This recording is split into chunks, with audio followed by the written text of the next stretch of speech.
You won't believe it, guys. I can finally talk off an AM only and a sideband radio. The 415, which we showed in the last video, the power supply. This antenna. This is a Pacer antenna, and it's set up for indoor use. These are the ground radios, the three things like the tripod stand it's on. Those are the ground radios. It has coax. It's a mess right now because I just threw it up here to be able to use my 415. I'd say the antenna is probably 3 feet long. It has a tunable tip, which is not tightened because it just sits at the lowest point.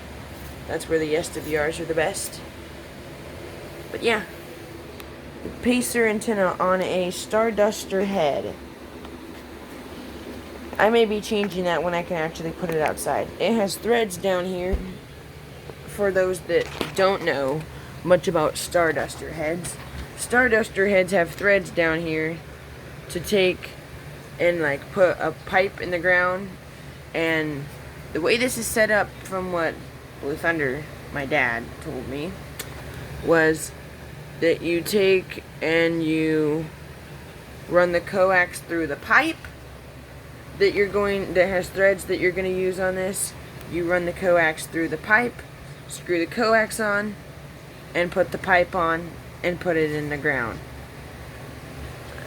Now, from what my grandpa told me, he had one of these, a Starduster on the Starduster head. I asked him if it would work if it sat like this out in the grass, and he said yes, it would work. So, I figured it'd be the same thing for carpet. There's no big deal. It just, of course, I'm not going to drill a hole into the floor just to raise this thing up an inch off the carpet. So it's sitting on the carpet like this is not a big deal, because it doesn't really dig into it. It's not that heavy. I just gotta be careful because I have it right by my register grate here in my bedroom. But yeah, so there's 2 ideas from 2 different people. But yeah, it's just there's a PO259 up there that's screwed into a UHF connector. Now, for the people that care about this part of the video, this is the same threads as a 102-inch whip. I just don't have that much room.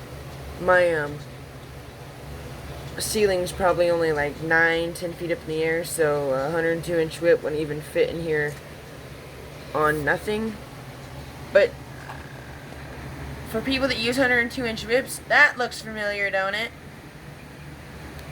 It's the same threads as a 102-inch whip, and I can't remember now what the dimension sizing is. I can't remember.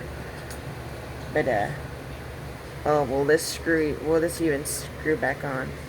Oh, there you go. Phew. Goodness. Yeah, I was trying to figure out what this hole is for, because there's 1, 2, 3. There's 3 holes that look exactly the same like that, and I don't know what they go do.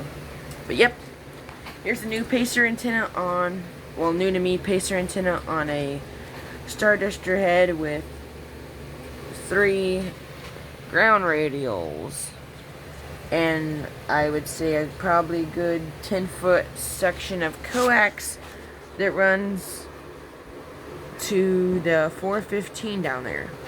I run the power mic off the 415 and the stock mic on the 465 sideband radio, because I found out that you key up this microphone on the 415, there's a really loud hum and squeal in the background of you talking, and I noticed that having it on using the sideband radio as talkback.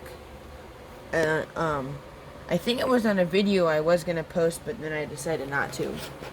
So yeah, if I want to run both radios and not have to swap the microphones out all the time, I use the power mic on the 415, which this power mic came with the radio, if you guys watched the video of when I got the radio, and the stock mic that came with the 465 when I got the radio, which also came with a power mic, but I was messing around with the power mic and it doesn't work anymore. I think I twisted the knob for the mic gain too far and it snapped, and I don't know anyone that can fix it. So if you do, you can comment down below. But yeah, so this video is about the Pacer on the Starduster head with the 3 radials and a 10 feet section of coax. Have a great day, Upbeat 88, Northwest Oregon is waving. Yes, I know, my clock for UTC is not on, but it's 4:37 Pacific Standard Time, and that would add up to...